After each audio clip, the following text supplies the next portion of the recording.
Mire, la iglesia adventista del séptimo día, nosotros creemos que nuestra iglesia no es una institución meramente humana, sino que nosotros creemos que somos una comunidad establecida por el Señor, con el objetivo de adorar, con el objetivo de servir, con el objetivo de evangelizar, proclamar la palabra de Dios, pero también reconocemos que dentro de nuestra congregación, de nuestra iglesia, está formada por personas imperfectas, o sea, yo personalmente, todos nosotros, y que podemos cometer errores. Pero lo que sí creemos que esta iglesia le pertenece a Cristo y que el Señor es nuestra única cabeza y que Él está en un continuo cuidado, purificación, corrección de nuestra iglesia, de nuestra comunidad. Eso es lo que nosotros creemos. Em, También quiero mencionar algo. ¿Por qué es importante? Porque en nuestra sociedad actual es muy, es muy individualista. Por tanto, muchas personas quieren tener una religión solitaria, una religión solamente que les, que les acomode a ellos. Eh, pero la Biblia menciona que el Señor hizo o estableció una, una iglesia visible, ¿ya? Quiero mencionar también otra cosa. A lo mejor muchos de ustedes han escuchado esto. No, es que la iglesia soy yo. Yo vivo mi religión en mi hogar. Yo leo mi Biblia, yo oro en mi casa, porque la iglesia soy yo. Pero quiero hacer la siguiente reflexión. ¿La iglesia soy yo o la iglesia, como lo aprendimos cuando éramos pequeños en el colegio, la palabra iglesia es un sustantivo colectivo? ¿A qué nos referimos con sustantivo colectivo? Los sustantivos colectivos son aquellos sustantivos que expresan más individuos o más cosas. Por ejemplo, si yo digo una jauría, me estoy refiriendo a varios perros. Si yo digo una manada, estoy refiriendo a varios animales. Si me refiero a familia, me refiero a varias personas. Si yo digo un cardumen de peces, estoy diciendo a varios peces. Esos son los sustantivos colectivos: manada, jauría, familia, cardumen. Por tanto, sería ilógico que yo dijera un cardumen de un pez, una manada de una oveja, una jauría de un perro, una familia de una persona. Sería ilógico. Entonces la pregunta es, si iglesia, el concepto iglesia es asamblea, o sea, un grupo de personas. Yo podría decir, la iglesia soy yo. Difícil, difícil, porque ya el hecho de que el concepto iglesia habla de una asamblea, habla de más de dos personas, es porque yo no puedo decir, la iglesia soy yo. Ese es a lo mejor un concepto tranquilizador que tenemos los seres humanos como para decir, yo no quiero reunirme con ningún lugar, quiero tener una religión privada, solitaria. Pero la Biblia nos habla, si somos claros, sinceros, la Biblia nos habla de que Dios estableció una iglesia y esa iglesia no involucra tú, Hugo Martínez, en tu casa, usted, tal persona, en tal lugar, sino que una congregación. ¿Ya? Hablemos un poquito entonces de este establecimiento que Dios hace. Dios es un Dios de orden. Ese es el primer principio que nos habla la Biblia. Dios es un Dios de orden. Y si ustedes buscan en Primera de Corintios 14:33, Primera de Corintios 14:33, la Biblia nos dice que Dios no es un Dios de confusión, sino que Dios es un Dios de paz. Leo de nuevo el texto. Dice la Biblia en 1 Corintios 14:33 que Dios no es un Dios de confusión, sino que es un Dios de paz. Por tanto, esto nos indica que Dios ama y tiene una cierta estructura, una cierta organización en su forma de trabajar, ¿ya?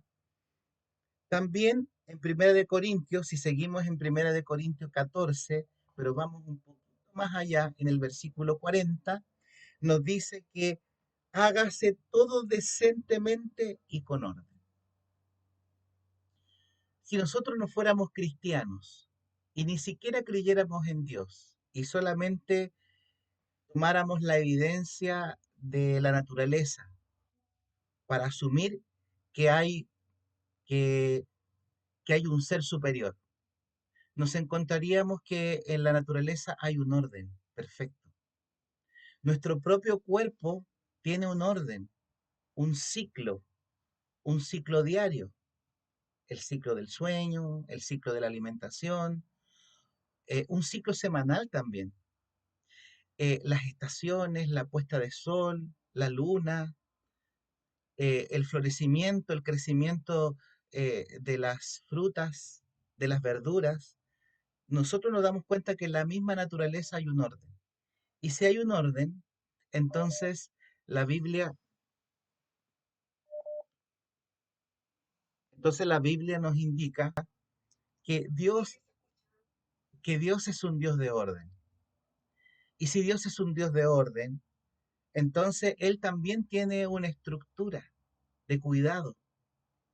Él ha establecido una agrupación, un grupo de personas para que se cuiden, para que adoren juntos, para que prediquen el Evangelio. ¿Ya? Entonces, ahora, debo hacer una aclaración. La organización en sí no debe entenderse simplemente como algo, como la burocracia, ¿ya? Bíblicamente hablando, estamos hablando de una organización, es la coordinación de personas, la coordinación de dones, la distribución de responsabilidades, de recursos para cumplir una misión en común. Eso es a lo que me refiero cuando hablo de organización, ¿ya? No me estoy refiriendo a burocracia, me estoy refiriendo a eso, a la coordinación, ¿ya? Entonces, ¿la Biblia nos habla de una cierta organización que Dios le dio a su pueblo? Claro que sí. Por ejemplo, la Biblia dice que cuando Dios constituyó a su pueblo Israel, después de la salida de Egipto, Él dice que constituyó a jueces ancianos. Eso está en el libro de Éxodo 18, cuando por consejo de Jetro, Moisés constituyó a jueces, hizo una organización. También en Números 11, Dios establece 70 ancianos que dirijan la iglesia, perdón, su pueblo de Israel. Si ustedes quieren ver el nivel de organización que el pueblo tenía, tan solo lean Primero de Crónicas, del capítulo 1 al 14, y usted se va a dar cuenta ahí el orden exhaustivo que Dios le indicó al pueblo para organizar. Cómo se organizaban los levitas, en los músicos, en los administradores, en los que dirigían las ofrendas, en los jueces, en los que iban a la guerra, etcétera, etcétera. Entonces vemos que existe una organización y la Biblia lo registra perfectamente. ¿Y por qué no lo va a registrar? Siendo que de, es parte del amor, digamos así, una expresión del amor, la organización. Porque, por ejemplo, si, si yo no me organizara para llevar a mi hija al colegio, ir a buscarla, alimentarla a cierta hora, eso es una organización. Y si yo no estoy del ego, eso es parte del amor, porque tengo que cuidar a mi hija y a la familia. Y no es lo mismo en el caso de Dios. Si Dios es amor, Él tiene una organización que cuida, que reparte responsabilidades para poder predicar el Evangelio. ¿Ya? Recordemos que en el libro de Jueces, uno de los, una de las tristes consecuencias que hubo del apartamiento del pueblo de Dios es que cada quien hacía lo que bien le parecía. O sea, había un desorden, no había organización. Un segundo punto, la paciencia de Dios con Israel. Pensemos en eso. Israel fue un pueblo escogido por Dios. Eh, de todas las naciones que existían en ese tiempo, Dios eligió al pueblo de Israel como una nación donde Dios se iba a manifestar en forma especial para poder, para poder mostrar su carácter, su gloria, sus milagros, su mensaje a las otras naciones. Pero este pueblo, nosotros lo vemos registrado en la Biblia, que no fue un pueblo perfecto, no fue un pueblo fiel completamente. Eso está pero clarito. Y yo solamente quiero enumerarle algunos errores que tuvo el pueblo de Israel. Por ejemplo, cuando fabricó el becerro de oro, cuando murmuró en el desierto, cuando rechazó entrar en la tierra prometida, cuando cayó repetidamente ante los ídolos, cuando toleró la injusticia, eh, que está ahí, la injusticia con los pobres, con las viudas, que está amonestada, claramente registrada en Ezequiel, en Isaías, en Amós, en Habacuc, que también desobedeció a los profetas, que tuvo sacerdotes y gobernantes corruptos. Entonces, Dios, a pesar de todos esos graves errores, Dios no los abandonó. Por lo menos podemos saber que la caída de Samaria fue en el 722 antes de Cristo. O sea, por lo menos pensemos que por lo menos varios siglos de paciencia tuvo Dios con el pueblo de Israel. Y con Judá, con Jerusalén, la caída fue en el 586 antes de Cristo. O sea, un poquito más allá. Por tanto, vemos a un Dios que a pesar de estos graves errores, no los abandonó inmediatamente, sino que tuvo paciencia, los llamó por medio del arrepentimiento, envió a profetas, se preocupó de ellos. Y mire lo que dice Jeremías 31:3. Es un texto que ustedes lo conocen. Jeremías 31:3. Dice, con amor eterno te he amado, por tanto te prolongué mi misericordia. O sea, si fuera por justicia, el pueblo de Israel tuvo que haber sido desechado eh, a los pocos años de haber sido elegido como pueblo, escogido por Dios. Pero dice aquí que por misericordia le prolongó su misericordia, su bondad. Entonces la paciencia de Dios, aquí queremos hacer también otra aclaración. La paciencia de Dios no significa la aprobación del pecado. O sea, que Dios haya extendido su misericordia no significa que él aprobaba la idolatría, que aprobaba la murmuración, que aprobaba la desobediencia, la injusticia con los pobres. No, no significa eso. No significa que él hacía una vista gorda, como se dice, miraba hacia otro lado. No, también había corrección, también había justicia de parte de Dios, pero había justicia, pero no había abandono de parte de él. ¿Ya?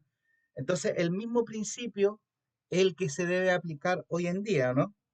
Porque si nosotros creemos que Dios es el mismo de ayer, hoy y siempre, y que su carácter es el mismo, ¿será que esa misma paciencia que Dios tuvo en ese tiempo también la tiene hoy en día? Entonces, si ocupamos esa lógica, Dios también tiene paciencia con esta iglesia, con este pueblo, que también comete errores. Y si a lo mejor, no a lo mejor, perdón, y si Dios tuvo paciencia con el pueblo de Israel varios siglos, ¿cuánto más nosotros, como iglesia que nos denominamos Iglesia Adventista del Séptimo Día, que apenas tenemos un poco más de 150 años de existencia? Entonces, la paciencia de Dios está presente, así como estuvo con Israel, también está con nosotros. Pero vuelvo a insistir, esa paciencia no significa la aprobación de nuestras desobediencias, de nuestros errores. Entonces, la iglesia remanente, ¿qué es una iglesia remanente? La iglesia que queda, el remanente, el resto. No creemos que es una iglesia que nunca se equivoca, no, no, no, sino que es una iglesia que se equivoca porque formamos parte de ellas. Las personas nos equivocamos, pero nuestra comunidad ha sido llamada a permanecer fiel, a guardar los mandamientos, a estudiar fielmente e interpretar fielmente la palabra de Dios y también a seguir el testimonio de Jesús.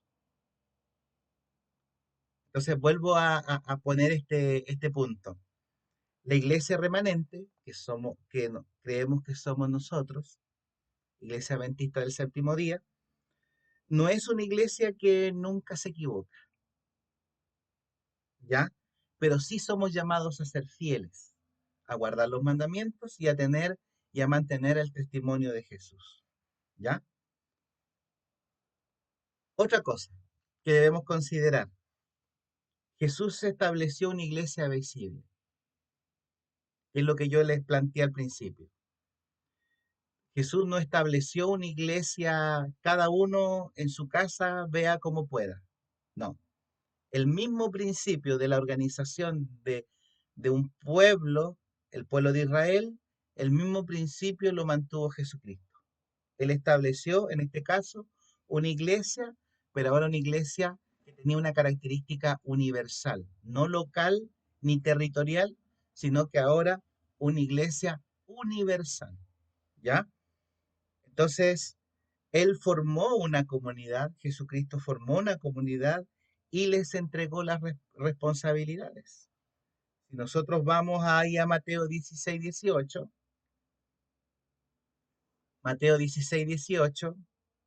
Él dice, y sobre esta roca edificaré mi iglesia. Y ni siquiera las puertas de la muerte, del Hades, van a prevalecer contra ella. Y Jesús escogió 12 discípulos, como dice en Marcos 3:14, para que estuvieran con él, para que le siguieran y para que al ser ordenados por Jesucristo, ellos formaran también esta iglesia. Luego dice la Biblia que Jesús también envió a 70 discípulos en una misión. Y va en los evangelios nos damos cuenta de que Jesús también tenía una organización. Había un tesorero, había personas que servían a esta organización que tenía para poder, para poder sostener su ministerio.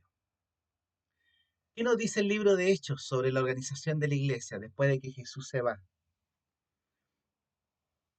Cuando en Hechos 6, cuando menciona la Biblia que hubo murmuración y peleas entre los judíos y los gentiles, que las viudas de los griegos eran desatendidas, como que había más preferencia, ¿qué hicieron los apóstoles? En Hechos 6 dice que ellos establecieron nuevas responsabilidades y ahora salieron los diáconos. Ellos establecieron entonces los diáconos. Y en la inspiración nos habla que los diáconos tenían que ser personas que fueran aptas para servir y llenos del Espíritu Santo. Entonces, la organización permitía, y vuelvo a insistir, la organización no es burocracia, la organización es esta forma de distribución de las responsabilidades, de los dones, de la delegación para cumplir la misión. ¿Y qué pasó cuando la organización se pudo hacer al establecer los diáconos? En Hechos 6:7 dice que la consecuencia de esta organización es que Hechos 6:7, pueden buscarlo, dice que y crecía la palabra del Señor. Entonces, la organización estaba en función al crecimiento de la iglesia. También la Biblia, en Hechos 14:23 nos habla de que se constituyeron ancianos. Porque si hablamos de que la iglesia empezó en Jerusalén y producto de la persecución se empezó a expandir, empezaron a haber grandes centros de predicación, por ejemplo, Antioquía. Y con la llegada de Pablo, él empezó a constituir iglesias en varias partes. Y como no podían estar los apóstoles en todos los lugares, ellos constituían ancianos en cada iglesia, como dice en Hechos 14:23. Y en las mismas cartas de Pablo menciona que estos ancianos estaban a cargo de las iglesias. ¿Qué tipo de organización también habla la Biblia? En Hechos 15 nos habla que cuando la iglesia tuvo un grave problema en cuanto a si tenían que seguir circuncidando a las personas o no, porque había una facción que decía, no, todos los gentiles que se hacen cristianos tienen que ser circuncidados. Y otros decían, no, no tienen que ser circuncidados porque ese era un rito claramente para los judíos. Y había ahí y hubo una discusión y una aparente división en la iglesia, y esa división, ¿qué iba a producir? Iba a producir que la misión se estancara. Entonces, ¿qué hizo la iglesia, hermanos? La iglesia en Hechos 15 hizo un modelo representativo, es decir, que la iglesia hizo como un congreso, una asamblea general, en donde cada iglesia que estaba constituida envió representantes a Jerusalén. Y ahí nosotros nos damos cuenta que se estableció el primer congreso general de la iglesia cristiana, en donde se discutió qué se le debía pedir a los gentiles, la salvación en cuanto a los gentiles, porque pensemos de que la iglesia cristiana empezó con judíos solamente, y los judíos querían colocar su estructura judía a los gentiles. ¿Y cuál fue la solución? La solución fue congregar, llamar a representantes de todas las iglesias constituidas. Entonces la solución no fue de que se reunieron los apóstoles y tomaron la decisión, que se reunieron los apóstoles y los diáconos, no, o que solamente una persona tomó la decisión, no, sino que fue una asamblea representativa. ¿Y sabe qué? Que eso no estaba fuera de norma, esa era la costumbre. El pueblo de Israel funcionaba así. Cada vez que tenía una decisión importante que hacer, el pueblo de Israel o el rey, el que estaba a cargo, llamaba a los ancianos de cada tribu y los juntaba para tomar decisiones. ¿Ya? Entonces, en ese congreso de Hechos de 15, dice que hubo discusión, que hubo testimonio, que hubo estudio de la Biblia, que hubo discernimiento de espíritu y que hubo una decisión colectiva, es decir, que hubo una decisión eh, un- eh, mayoritaria. y que luego esa decisión mayoritaria fue comunicada oficialmente a todas las iglesias, ¿ya? Entonces dice en Hechos 15, 28, Hechos 15, 28, dice que finalmente Jacobo, uno de los apóstoles, ni siquiera Pedro, dice que él se levanta y da este comunicado o esta decisión colectiva. ¿Y cuál es esta decisión colectiva? Hechos 15, 28 dice que ha parecido bien al Espíritu Santo y a nosotros. Y ahí están las indicaciones con las cuales ellos llegan a acuerdo. Entonces, hermanos, aquí nosotros vemos la organización primaria que tuvo la iglesia.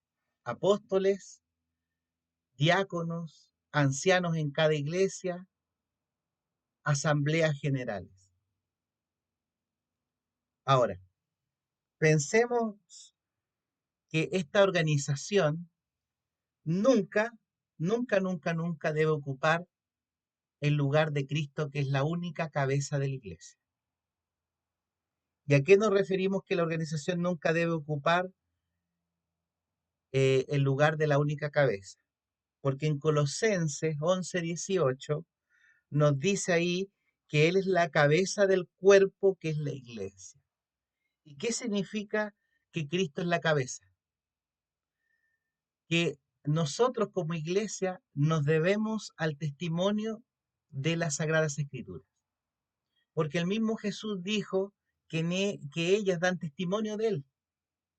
Por tanto, Cristo en su palabra es la orientación que debe seguir la iglesia siempre.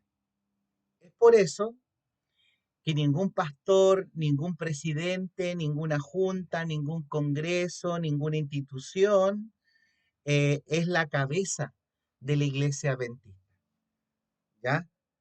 O la última, digámoslo así, o la última autoridad. Toda autoridad humana, ¿ya? Es delegada, es limitada, es subordinada a la Biblia, es orientada al servicio de la Biblia, pero nunca es la última palabra, ¿ya? Entonces la iglesia es presentada como un cuerpo en la Biblia, con muchos miembros, con muchos órganos, digámoslo así, con funciones y que nos necesitamos mutuamente, pero que solamente hay una cabeza y esa cabeza es Jesucristo. En 1 Corintios 12:27 dice que vosotros, el apóstol Pablo dice, vosotros pues sois el cuerpo de Cristo y miembros cada uno en forma particular de él.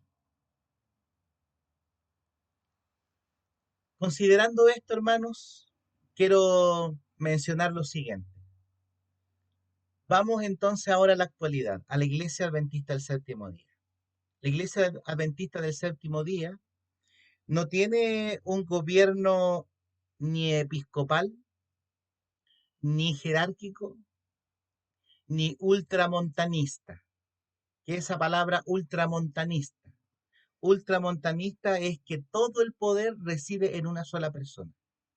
Eso es ultramontanista. La Iglesia Adventista ha tratado de seguir el ejemplo bíblico. Y el ejemplo bíblico significa que que la iglesia tiene una organización representativa, así como lo planteamos en el libro de Hechos, ¿ya? Que en los congresos de los distintos niveles organizacionales de la iglesia hay delegados, hay representantes, hay dirigentes, ¿ya? Y de esa manera la iglesia trabaja y llega a acuerdos, ¿ya? No es un sistema gobernado por una sola persona, aunque tiene un presidente, pero ese presidente se debe a una junta directiva y se debe también al Congreso General de los Adventistas del Séptimo Día que se juntan cada 5 años, ¿ya? Entonces, pensemos así, que el sistema o los niveles de la iglesia adventista son iglesia local y la agrupación de iglesias forma una asociación o misión y que y la agrupación de asociaciones forma una unión de iglesias o una unión de asociaciones y luego viene la agrupación de uniones forma la asociación general. Esos son los niveles de la iglesia. Iglesia local, asociación, unión y luego asociación general. ¿Ya? Entonces, ¿qué busca el sistema o la organización adventista? Busca la participación local, la base, la iglesia local, busca una unidad mundial, que la iglesia no sea, que cada uno vea por su parte, porque la Biblia dice que tenemos una misión mundial, ir a todo el mundo, que sea representativa, que haya responsabilidad, que haya cooperación misionera. Imagínense, hermanos, imagínense cómo podríamos predicar el Evangelio en países musulmanes como Chad, Yemen, eh, Egipto, que son tremendamente musulmanes, Emiratos Árabes, si, si la iglesia adventista no fuera mundial, si no nos apoyáramos mutuamente. No, no se podría. Si cada país o cada iglesia tuviera que sustentarse en forma autónoma, no podríamos predicar el Evangelio en forma mundial. Entonces, la unidad permite que podamos predicar en forma mundial. La distribución de recursos permite eso también.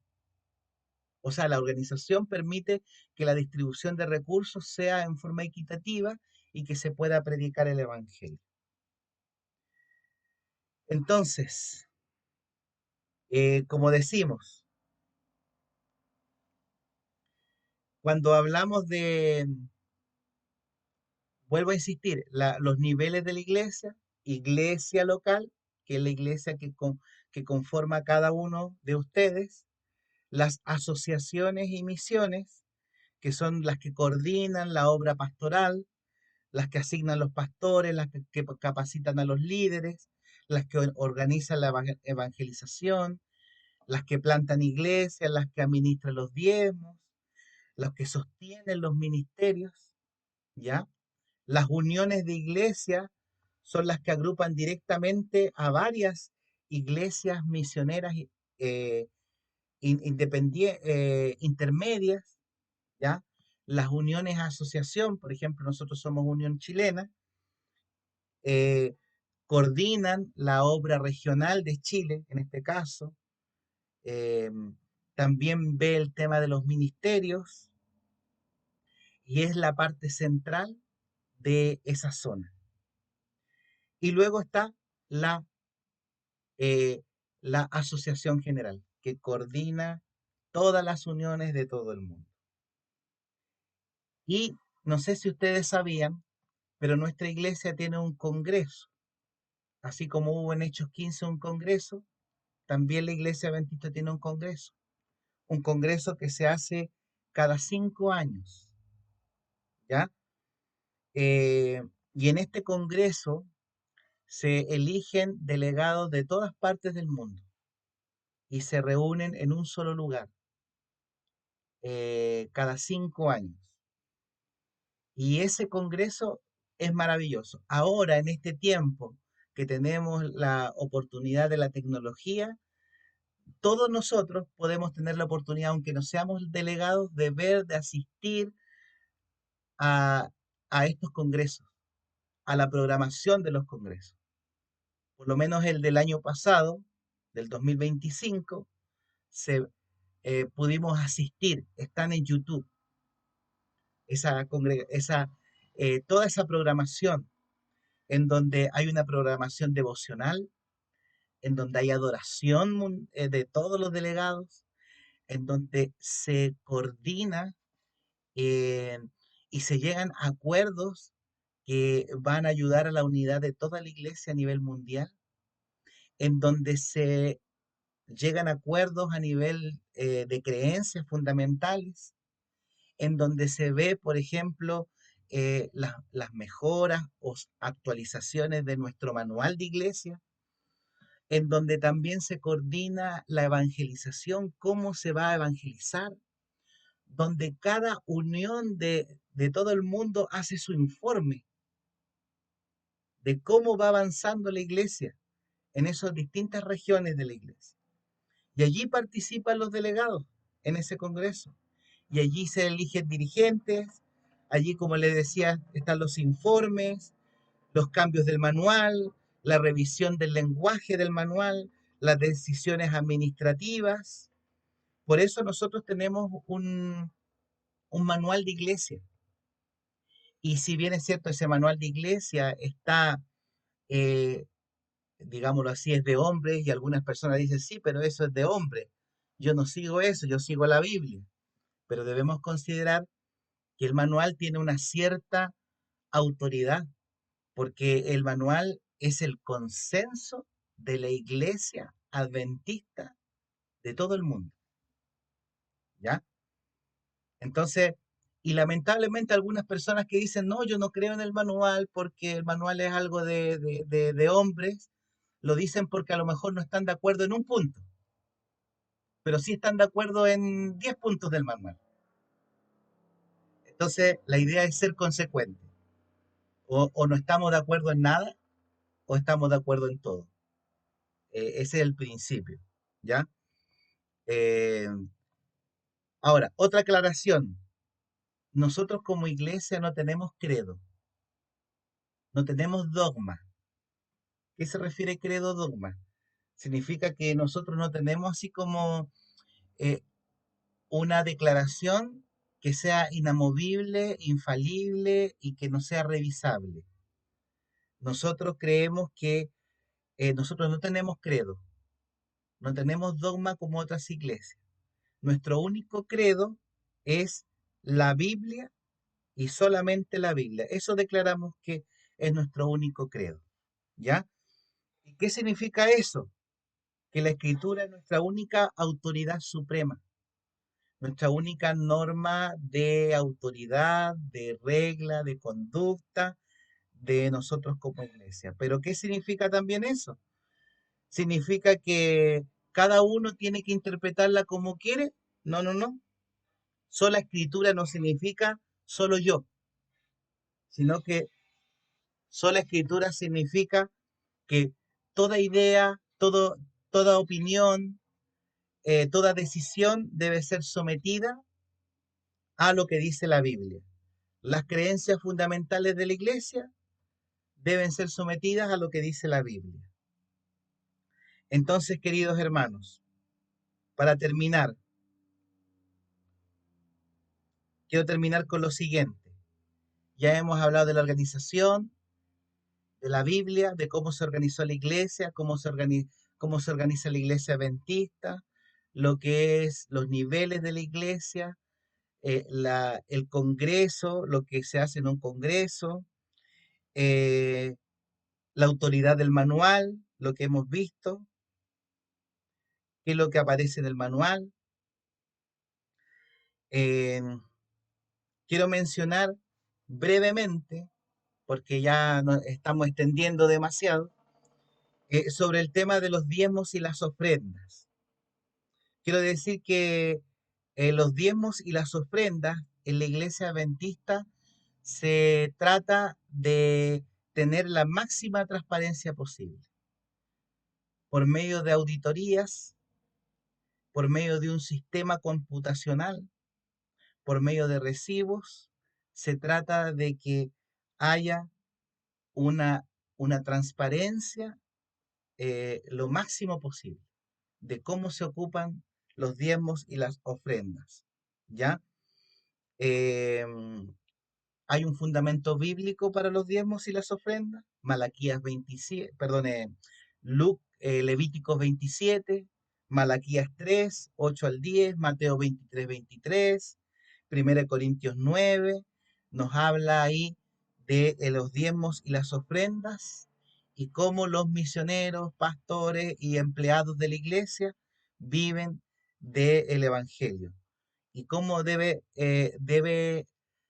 ser ocupados estos diezmos para el sostén del ministerio, para la financiación de la predicación, para apoyar la enseñanza, para cuidar las iglesias, para capacitar a los obreros, para expandir la misión.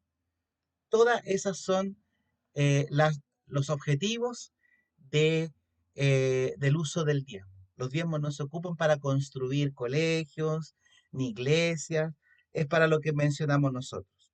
Es para el sostenimiento de los ministerios, del ministerio, para la financiación de la predicación, para apoyar la enseñanza, para cuidar las iglesias, para capacitar a los obreros, para expandir la misión, para ayudar a los territorios que no son posibles sustentarse económicamente, ¿ya? Y las ofrendas, ahí sí, las ofrendas son para los gastos operativos de las iglesias, también para la evangelización, para la construcción y reparación de iglesias, para la educación, para la ayuda social, para los ministerios infantiles, para los proyectos especiales, etcétera, etcétera, ¿ya? Entonces, básicamente, la iglesia adventista tiene tesoreros en cada iglesia local. Estos tesoreros son los custodios de estos dineros, ¿ya? Un pastor no maneja el dinero de las iglesias locales, ¿ya? El pastor de la iglesia adventista tiene un sueldo fijo, eh, de tal manera de que el pastor solamente se preocupa de 100% vivir para la predicación del evangelio, el cuidado del rebaño, la misión, la parte administrativa de la iglesia, ¿ya? No hay un conflicto de intereses en ese sentido. Si algún hermanito o hermanita tiene un problema moral y a lo mejor es un donante mayoritario de esa iglesia, si hubiera un conflicto de dinero, el pastor no podría decir nada a esa persona, pero en el caso de la iglesia adventista no existe ese conflicto, ¿ya? Ese conflicto de intereses. Y las iglesias, ¿cómo se resguardan por la transparencia? El tesorero da recibos, las juntas de iglesia votan presupuestos, hay informes financieros que deben ser dados a la asamblea, a las juntas, hay autorizaciones y de esa manera hay auditorías en todos los niveles de los fondos de la iglesia, porque esos fondos son eh, fondos, dineros del Señor. ¿Ya? Termino con lo siguiente. ¿Qué podemos hacer cuando yo como persona pienso distinto que la iglesia? Tengo una idea distinta que la iglesia. ¿Qué hago con eso? ¿Puedo tener una idea distinta que la iglesia o somos como meros autómatas, robots? No. Nosotros apoyamos la libertad de conciencia. Pero ¿qué pasa cuando eh, una persona tiene una idea distinta, una opinión, tiene preguntas sinceras, no comprende una doctrina, han escuchado una interpretación en YouTube distinta, han sido heridos por una experiencia mala en la iglesia, no sé, tienen una posición diferente? ¿Qué pasa con eso? Bueno, la Biblia es clarito con eso. En Primera de Tesalonicense nos menciona, en Primera de Tesalonicenses 5:21 nos dice examinarlo todo y retener lo bueno. Examinarlo todo y retener lo bueno. Entonces, queridos hermanos, debemos considerar algo. Nosotros no debemos callar cuando hay preguntas sinceras. Debemos considerar esto cuando hay alguien que tiene alguna pregunta cuando tiene un pensamiento diferente sobre algo o como lo mencioné, ¿ya? Em, no debemos, no debemos reprimir, no debemos callar a una persona cuando existe un desacuerdo. ¿Qué conviene hacer? Primero, escuchar cuidadosamente. Segundo, definir el punto de discusión. ¿Cuál es el punto de discusión? Después, estudiar los textos en su contexto, si hay algún tema doctrinal, ¿verdad? Después, comparar las interpretaciones. Orar pidiendo humildad. Consultar a fuentes respetables y responsables. Y espacios responsables, ¿ya? Conversar con personas de experiencia, pastores, ancianos, ¿ya? Evitar rumores, acusaciones, no utilizar el púlpito para promover ideas nuestras, únicas, personales, contrarias, que sean a lo mejor que no están claras. ¿Qué dice la Biblia? La Biblia en 2 Timoteo 2:24 dice que el siervo del Señor no debe ser contencioso, sino amable, ¿ya? Apto para enseñar y sufrido. Entonces, quiero que, mm, que quedemos claros en eso. Debemos escuchar, escuchar con cuidado, ver el contexto, ver las distintas interpretaciones, entender si una persona tiene una pregunta distinta, un pensamiento distinto, si lo está haciendo con una intención de quiere saber, o si lo está haciendo así como para causar división, o si realmente tiene ya su idea formada y quiere revolver el gallinero, como se dice en buen sentido, ¿ya? Entonces, pensemos que la lealtad a nuestra iglesia no significa que nosotros somos ciegos, ¿ya? Ser leal no significa eso, no significa justificar todos los errores, no significa defender a todo dirigente, no significa ocultar abusos, no significa rechazar las preguntas, no significa colocar el manual de iglesia sobre la Biblia, ¿ya? No significa considerar inspirada cada decisión administrativa.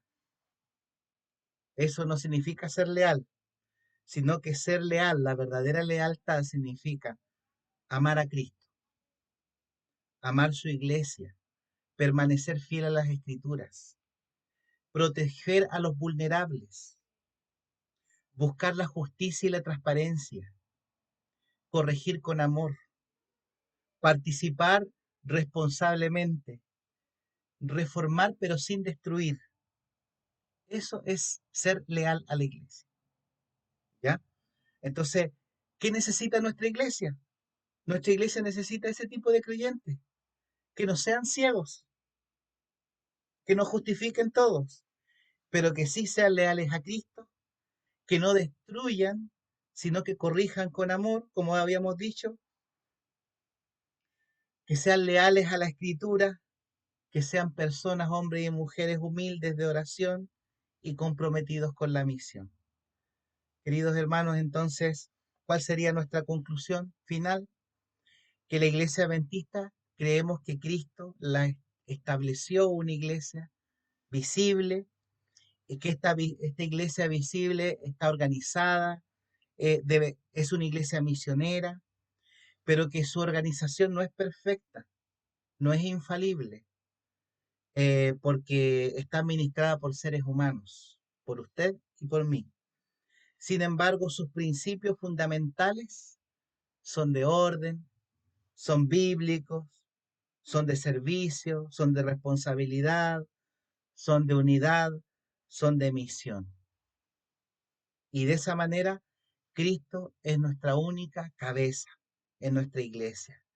Y la Biblia es la autoridad final de nuestra iglesia. Y nuestras creencias fundamentales no están eh, creadas en cuatro paredes por un grupito de personas, sino es el consenso mundial del Congreso Mundial de la Iglesia Adventista. Y el manual organiza nuestra vida práctica de la iglesia. Y el Congreso permite que se pueda mantener la unidad representativa y que se pueda cumplir la misión.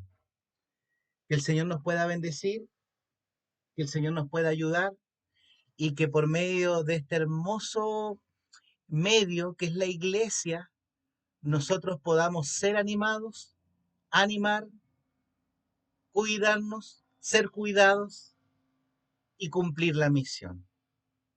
Que el Señor nos bendiga.